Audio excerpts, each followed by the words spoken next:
Hi everyone, स्वागत है आपका एएसटीज के यूट्यूब चैनल पे। और आज हम पढ़ेंगे बीएससी थर्ड ईयर का एक चैप्टर स्टार्ट कर रहे हैं हम लोग, सॉल्यूशन, जो ये फिजिकल केमिस्ट्री में अंतर्गत आता है। तो एक तरह से कह सकते हैं कि बीएससी थर्ड ईयर में हम लोगों ने फिजिकल केमिस्ट्री को स्टार्ट किया है। इसको क्या करेंगे, हम पढ़ेंगे। ठीक, तो एक चीज़ और आपको बता दी जाए कि बीएससी ये थर्ड ईयर का पहला क्लास है और बीएससी सेकेंड ईयर में लगभग हम 2 चैप्टर क्या कर चुके हैं, उसको कवर कर चुके हैं। ठीक है, तो उसको जाइए देखिए, वो दोनों चैप्टर आपके ऑर्गेनिक के हैं, जिसको अच्छे से हमने क्या किया है, उसको डील किया है। तो आज हम पढ़ेंगे बीएससी थर्ड ईयर का चैप्टर नंबर 1 सोल्यूशन, जो फिजिकल केमिस्ट्री का ब्रांच है, इसी के अंतर्गत ये आता है। तो देखिए सोल्यूशन, इस सोल्यूशन को हमको पढ़ना है। तो बेसिकली इस वीडियो में हम क्या क्या डिस्कस करेंगे, एक तो जानेंगे कि सोल्यूशन है क्या, और दूसरा एक सबसे प्यारा सा नियम है, वह है राउल्स लॉ। राउल्स लॉ, इसको हम डील करेंगे। मतलब 2 चीजें के बारे में हमको पढ़ना है, एक तो हमको पढ़ना है सोल्यूशन और दूसरा हमको पढ़ना है राउल्स लॉ। एक चीज और मैं आपको बता दूं, जो इसका नोट्स है वो आपको वीडियो के लास्ट में मिल जाएगा। वीडियो को कंटिन्यूअस देखते रहिए, आप इसका नोट्स मिल जाएगा। तो 2 ही टॉपिक को हम कवर करेंगे और ये 2 ही टॉपिक आपको नोट्स में मिलेगा लिखने के लिए, आपको नोट्स बनाने के लिए। लेकिन इन 2 टॉपिक को कवर करने के लिए हम कुछ और चीजों को एडिशन में एक्स्ट्रा ऐड करेंगे, जिसको आपको जानने के लिए बहुत जरूरी है। तो मेरा एडवाइस रहेगा कि नोट्स तो आपको मिलेगा ही, आप उसको लिख लेना, लेकिन पेन और पेपर लेके बैठिए, ताकि जो भी चीजों को डिस्कस किया जाए डायग्रामेट्री, उसको आप क्या करिए, नोट्स करिए उसको अच्छे से, और उसको कॉपी में लिखिए, ताकि आपको नोट्स बनाने में और उपयोगी साबित होगा। तो चलिए शुरू करते हैं कि जानते हैं कि सॉल्यूशन बेसिकली है क्या। देखिए, सॉल्यूशन जानने से पहले अगर एक लाइन में मैं इसका डेफिनेशन बोलूं, तो सॉल्यूशन क्या है, होमोजीनियस मिक्सचर है। क्या है, होमोजीनियस, जो हमारा क्या है, मिक्सचर, यही सॉल्यूशन है, बस खत्म हो गई कहानी। ये सही बात है कि होमोजीनियस मिक्सचर है, लेकिन आपको जानना पड़ेगा कि होमोजीनियस मिक्सचर क्या है। क्योंकि मिक्सचर 2 प्रकार के होते हैं, एक होता है होमोजीनियस और एक होता है क्या, हमारा हेट्रोजीनियस। एक होता है होमो, एक होता है हेट्रो। होमोजीनियस मिक्सचर किसको बोलेंगे, आपने बचपन में पढ़ा होगा कि समांगी मिश्रण और विषमांगी मिश्रण। ठीक है, उसी को हम बोलते हैं समांगी मिश्रण और विषमांगी मिश्रण। होमोजीनियस मिक्सचर उसको बोलेंगे कि अगर किसी 2 या 2 से अधिक सब्सटेंस को आप क्या कर रहे हो, घोल रहे हो, तो जो घुलने की जो प्रवृत्ति होनी चाहिए वह सब जगह क्या होनी चाहिए, समान होनी चाहिए। बात समझ आ रही है। होमोजीनियस का मतलब ही होता है कि जो आप विलयन तैयार कर रहे हो, जो मिक्सचर आप तैयार कर रहे हो, उसमें जो घुलने की जो मात्रा होती है वो लगभग क्या होनी चाहिए, समान होनी चाहिए। समांगी मिश्रण बोलते हैं, जिसमें उसके घटक क्या हो, समान रूप से हो, वही होता है समांगी मिश्रण। विषमांगी मिश्रण किसको कहते हैं, जिसमें घटक उसके असमान रूप से हो। ठीक, सपोज करिए कि आप एक बकेट में पानी और चीनी का घोल मिलाते हो। ठीक है, पानी और चीनी का घोल मिलाए, तो पानी और चीनी का जब आपने घोल मिलाया, तो ऐसा थोड़ी ना है कि जब अगर पानी और चीनी आपस में अच्छी तरह से घुल जाता है, तो ऐसा थोड़ी ना है कि ऊपर वाला का सिरा अगर हम पानी टच करते हैं तो वह ज्यादा मीठा होता है, और ये साइड वाला टच करते हैं तो कम मीठा होता है। ऐसा तो कुछ है नहीं। अगर पानी और नींबू का अगर हम लोग मिक्सचर तैयार करें, तो देखो ऐसा थोड़ी ना है कि पानी का और नींबू का जो मिक्सचर आपने तैयार किया है, तो ऊपर का लेवल कुछ अलग खट्टा हो गया और नीचे का लेवल कुछ अलग खट्टा होगा। तो यहां से हमको एक चीज देखने को मिल रहा है कि होमोजीनियस मिक्सचर में क्या होता है ना, जो उसके संघटक अणु है, जो मॉलिक्यूल्स हैं, वो हर जगह समान रूप से वितरित हुए हैं, उसको हम बोलते हैं होमोजीनियस मिक्सचर। हेट्रोजीनियस मिक्सचर में क्या होगा कि उसके जो संघटक मॉलिक्यूल्स हैं, जो उसके छोटे छोटे मॉलिक्यूल्स हैं जिससे मिलके हमारा वो मिक्सचर बना हुआ है, वह समान रूप से मिले नहीं है। मतलब कुछ मॉलिक्यूल्स यहाँ पे हैं तो इस जगह खाली तो यहाँ पे है। जैसे आपने प्रेसिपिटेशन रिएक्शन देखा है ना, वो हमारा हेट्रोजीनियस मिक्सचर हो जाएगा। जैसे मिट्टी को पानी में घोलो, तो मिट्टी को पानी में घोलोगे तो कुछ समय बाद मिट्टी क्या आ जाएगी, तली में आके बैठ जाएगी, ये हमारा हेट्रोजीनियस हो जाएगा। जैसे बालू को अगर पानी में घोलेंगे, तो बालू थोड़ी ना कि सब सारी जगह पानी में घुल पाएगा, नहीं घुल पाएगा, वो हमारा तली में बैठ जाएगा। तो होमोजीनियस मिक्सचर उसको कहते हैं जिसमें उसके जो मॉलिक्यूल्स हैं वो क्या हो, समान रूप से हर जगह वितरित हो, उसको हम बोलेंगे होमोजीनियस। और जिसमें उसके मॉलिक्यूल्स या संघटक जो अणु हैं वह समान रूप से वितरित न हो, उसको हम बोलेंगे हेट्रोजीनियस मिक्सचर। तो सॉल्यूशन बेसिकली है क्या, सॉल्यूशन है हमारा होमोजीनियस मिक्सचर।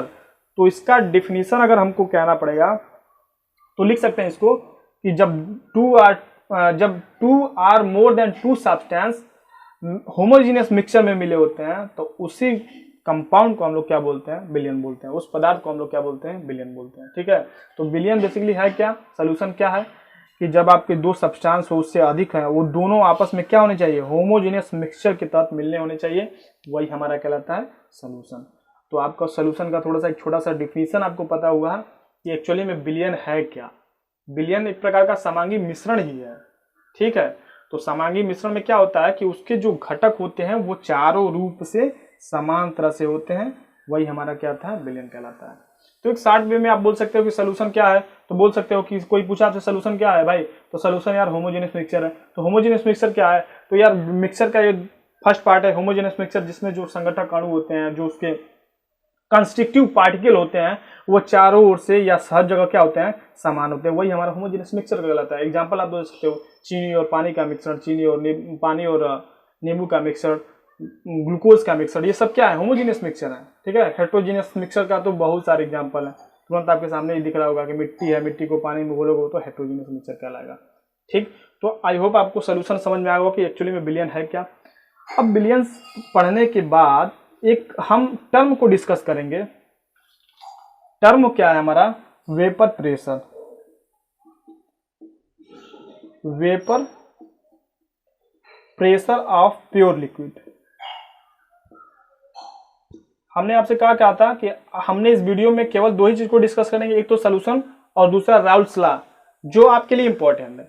पर उसको समझने के लिए आपको समझना पड़ेगा कि वेपर प्रेशर एक्चुअली में है क्या। Vapour pressure of pure liquid क्या है कि देखो, अगर किसी, मान लो ये हमारा कंटेनर है और कंटेनर हमारा क्लोज है, एक वेसल है, ये हमारा कैसा है, क्लोज है।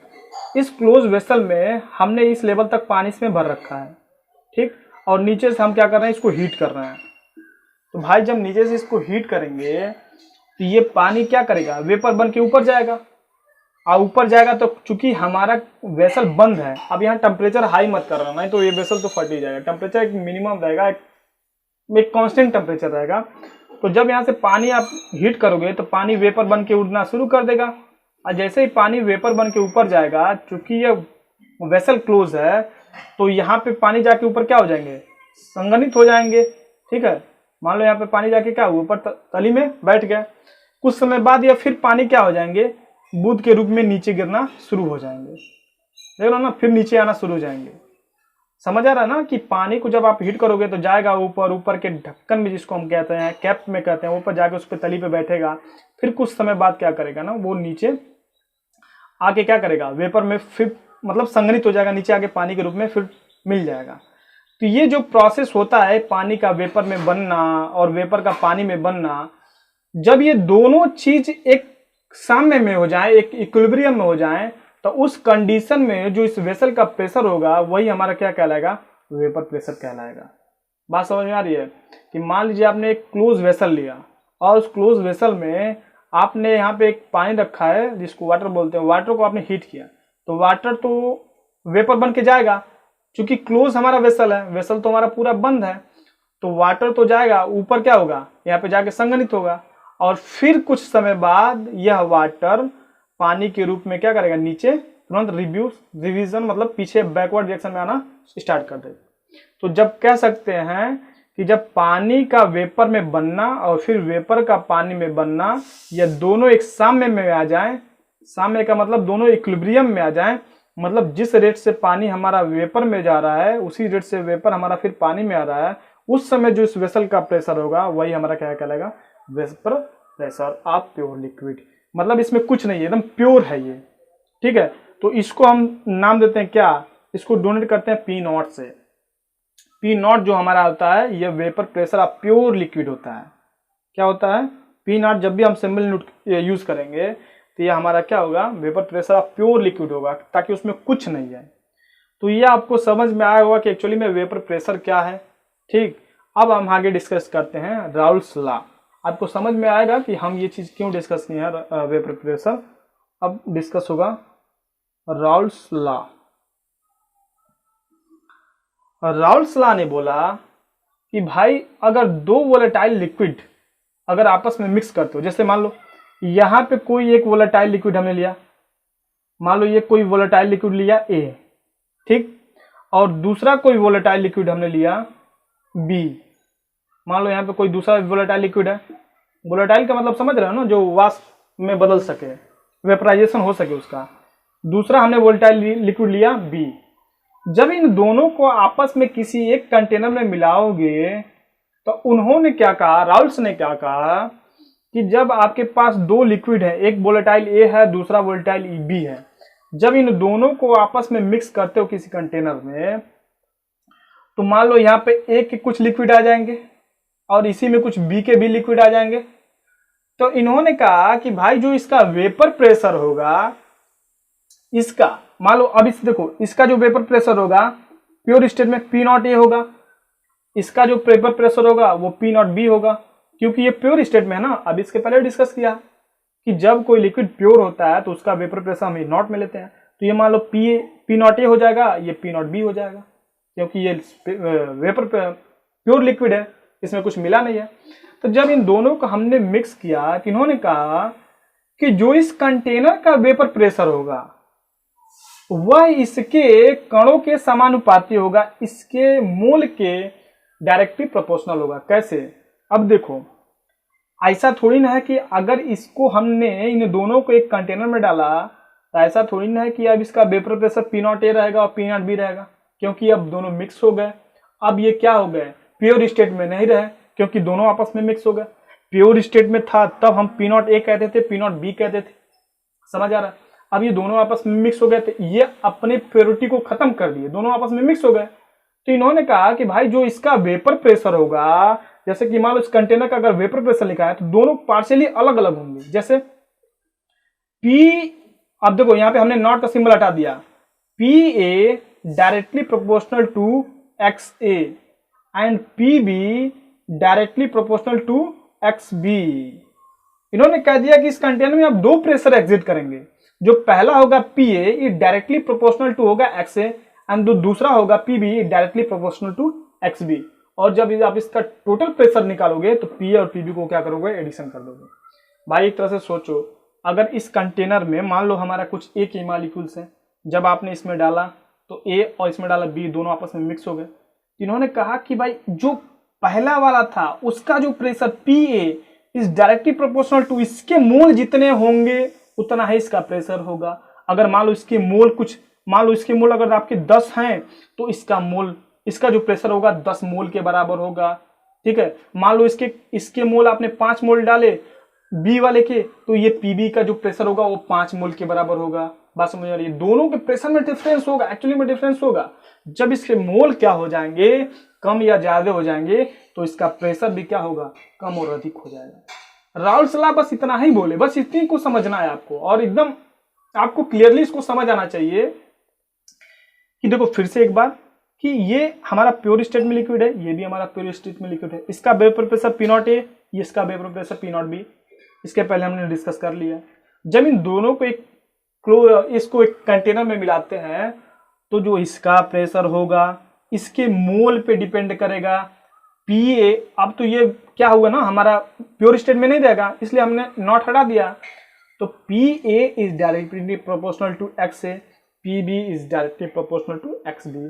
मतलब XA के जितने मोल होंगे उतना ही हमारा PA का प्रेशर होगा।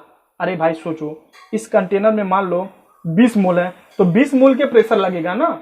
इस कंटेनर में अगर मान लो 10 मोल है तो 10 मोल का प्रेशर लगेगा, दोनों के प्रेशर में डिफरेंस होगा यार। तो यही चीज उन्होंने राउल्स लॉ ने बोला कि भाई XA का जितना प्रेशर होगा वो PA होगा और XB का जितना प्रेशर होगा वो PB होगा। बोलो इतनी बात समझ में आ गई, क्लियर? तो PA को अगर प्रोपोर्शनलिटी हटाते हैं तो एक कांस्टेंट लगाते हैं, वो कांस्टेंट हमारा क्या होगा, P नॉट A होगा XA। बोलो क्लियर, समझ आ गया? और जब PB को कांस्टेंट हटा देंगे, कांस्टेंट साइन हटेगा, तो ये क्या हो जाएगा हमारा PB equal to PB naught XB। समझ आ गया? तो इसको ले लेंगे इक्वेशन नंबर 1 और इसको ले लेंगे इक्वेशन नंबर 2। ये दो इक्वेशन हमको मिल गए। हमने क्या किया है, डायरेक्टली प्रोपोर्शनल है। कैसे? क्योंकि जितना इसका मोल उतना है इसका प्रेशर, फिर जितना इसका मोल उतना है इसका प्रेशर। जब हमने क्या किया, प्रोपोर्शनलिटी साइन हटाया तो हमने नॉट ए और नॉट बी लगा दी इसके कांस्टेंट के रूप में। एक्चुअली में ये क्या है, प्योर स्टेट में इसका प्रेशर है, P not B pure state में इसका क्या है, वेपर प्रेशर है। ठीक है, आपको दिख नहीं रहा होगा, इसको अच्छे से क्या करते हैं हम इसको बना देते हैं, लिख देते हैं। जैसे प्रोपोर्शनल हटाओगे तो क्या मिलेगा आपको,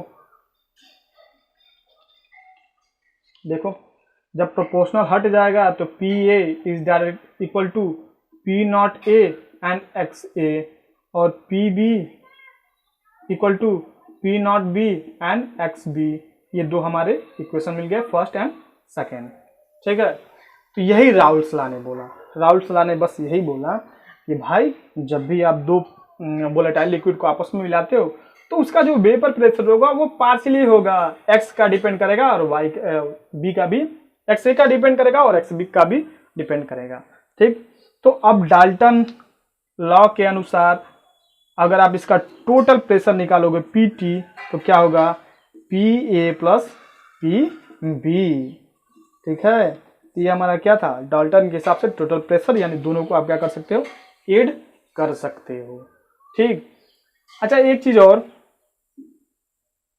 कि प्योर स्टेट में वेपर प्रेशर अधिक होता है कि जब मिक्स करते हैं उसमें वेपर प्रेशर हमारा कुछ अंतर होता है क्या, बिल्कुल अंतर होता है। प्योर स्टेट में जो हमारा वेपर प्रेशर होता है ना वो अधिक होता है। ठीक है, उसमें कोई इम्प्योरिटी नहीं होती है, और जब हम मिक्स करते हैं तो उसका वेपर प्रेशर कम हो जाता है। कैसे, देखो आप मोल फ्रैक्शन पढ़ के आए होंगे कि X A plus X B equal to 1, समझ आ रहा है, X A plus X B equal to 1, यानी एक्स ए का जो मान है वो 1 से कम है, 1 से कम है कि नहीं, जब उसमें हम लोग एक्स बी को ऐड कर रहे हैं तब ना हमको 1 मिल रहा है, तो यानी एक्स ए का मान 1 से कम है। जब इसका मान 1 से कम हो जाएगा तो ये हमारा क्या हो जाएगा, कम हो जाएगा, और ये हमारा अधिक हो जाएगा। तो पी नॉट ए क्या होता है, हमेशा वेपर प्रेशर प्योर स्टेट में अधिक होता है। उसी तरह एक्स बी का जो मान है वह 1 से कम होगा, क्योंकि इसमें हम लोग एक्स ए ऐड कर रहे हैं तब हमको ए मिल रहा है, 1 मिल रहा है।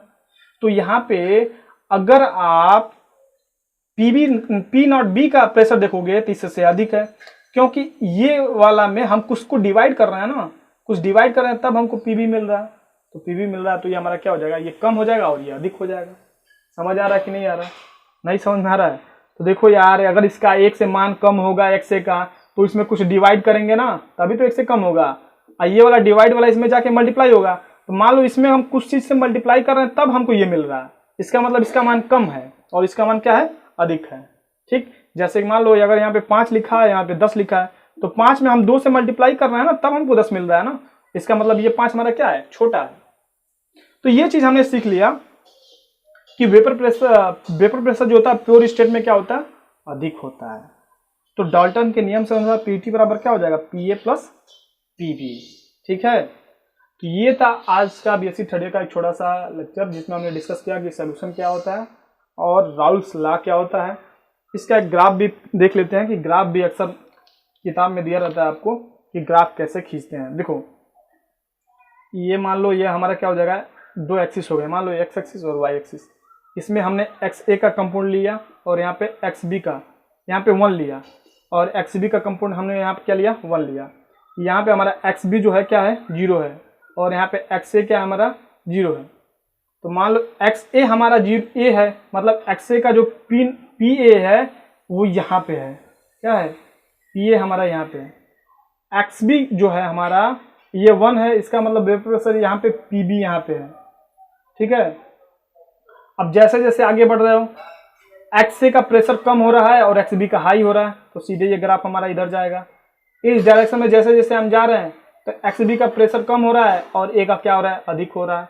तो ये जो आपका टोटल प्रेशर अगर ग्राफ खींचोगे तो ये जो आपका टोटल प्रेशर होगा P A plus P B equal to P T, ये हमारा क्या हो जाएगा, ग्राफ हो जाएगा, जिसके बदौलत आप समझ सकते हो। ठीक है, तो आज हमने डिस्कस किया solution and Raoult's law.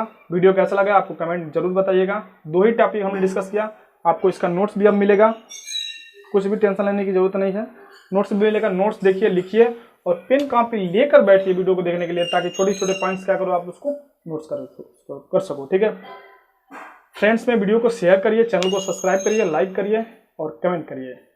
Take care, bye bye.